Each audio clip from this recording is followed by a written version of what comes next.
Bonjour à tous, dans cette vidéo nous allons restaurer notre sauvegarde. Dans un premier temps avec l'interface d'Infomaniac où nous l'avons effectuée. Dans un second temps, nous allons faire cela avec les outils d'administration fournis par Infomaniac, c'est-à-dire le FTP Manager pour File Transfer Protocol, ainsi que l'interface de gestion des bases de données. Une fois ces outils vus, nous serons capables de télécharger notre sauvegarde via Infomaniac et de la restaurer. Pour conclure, nous allons mettre à jour notre version de PHP. Nous commençons donc par la restauration des données avec Infomaniac. Nous allons effectuer une modification sur notre Dolibar. Par exemple, nous allons ajouter un site web au tiers Electabool.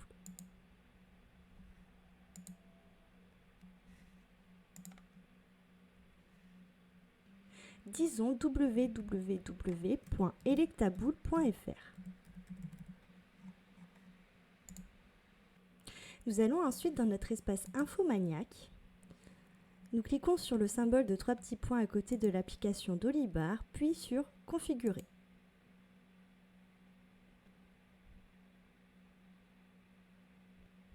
Nous allons dans l'onglet Sauvegarde.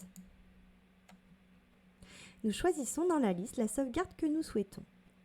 Et avec un clic sur le symbole de 3 petits points, nous cliquons sur Restaurer cette sauvegarde.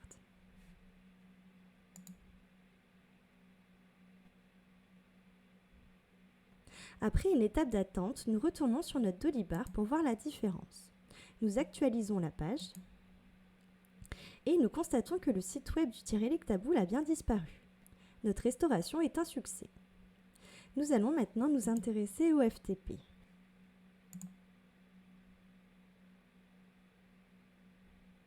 Cette partie de l'espace Infomaniac vous permet d'ajouter ou de supprimer des fichiers, cela de manière similaire à un explorateur de fichiers.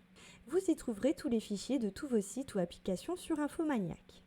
Pour nous y rendre, dans notre interface de Dolibar sur Infomaniac, nous cliquons sur FTP SSH dans le menu de gauche, puis sur Web FTP.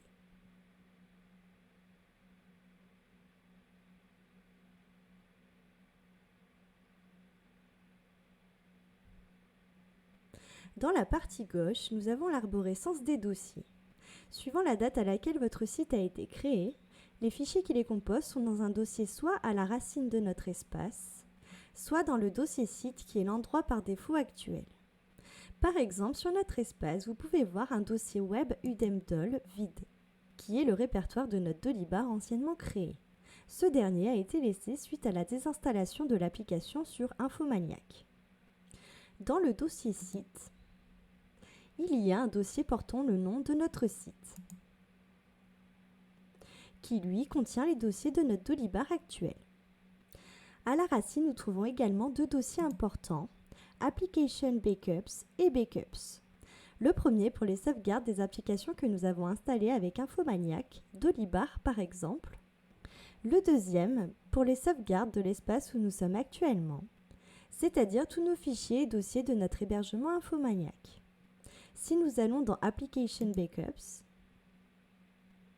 nous retrouvons nos sauvegardes que nous pouvons télécharger.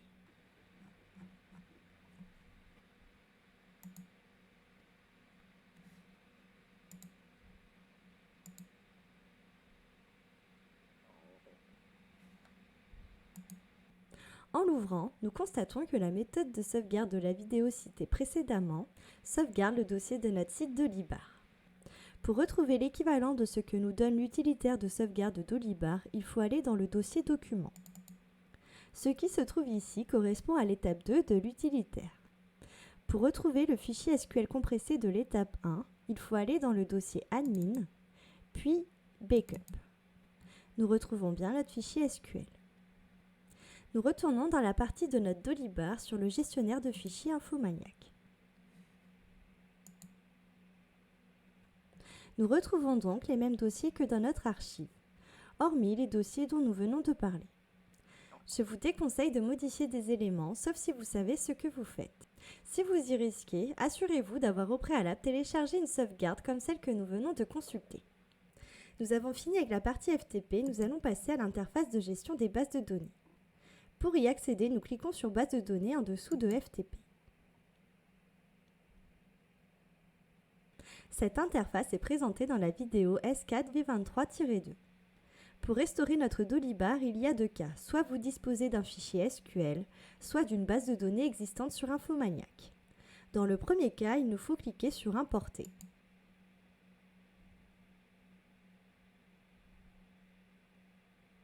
Au préalable, nous allons apporter une modification à notre Dolibar. Nous allons ajouter de nouveau le site internet au tiers électable.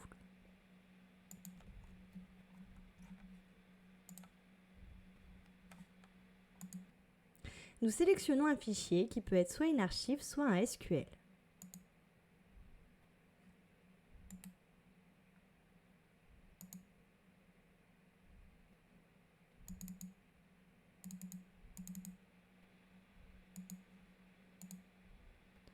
Ensuite, une base de données de destination soit nouvelle, soit existante. Et nous importons.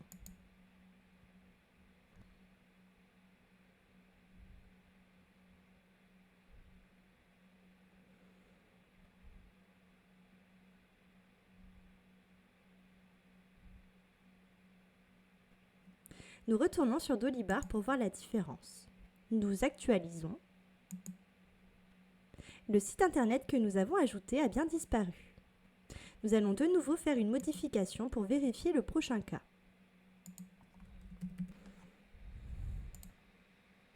Nous revenons dans Infomaniac pour le deuxième cas. Si nous disposons d'une base de données sur Infomaniac existante, nous cliquons sur Restaurer, télécharger. Puis sur Restaurer une sauvegarde.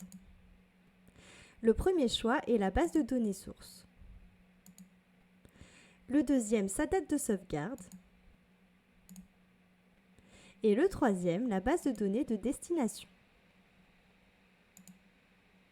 Nous cliquons sur Restaurer.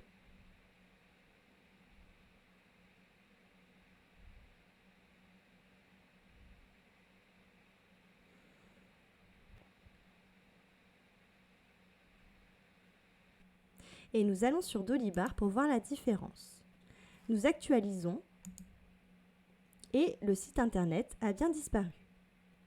Pour terminer cette vidéo, nous retournons sur notre espace Infomaniac.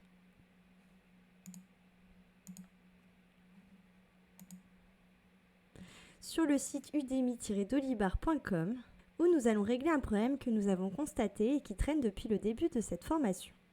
En effet, nous voyons qu'à notre version de PHP 7.3 est ajouté un triangle d'alerte rouge nous disant que notre version de PHP est vulnérable.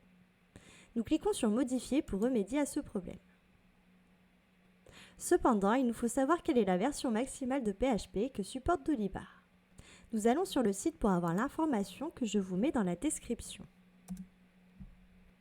Selon le site, c'est 7.4 et cela depuis la version 11.0.0 de Dolibar. Nous revenons donc sur Infomaniac et dans l'onglet PHP. Avant de modifier notre version, nous allons faire une capture d'écran pour pouvoir remettre les paramètres s'ils changent. Nous sélectionnons 7.4 et nous enregistrons.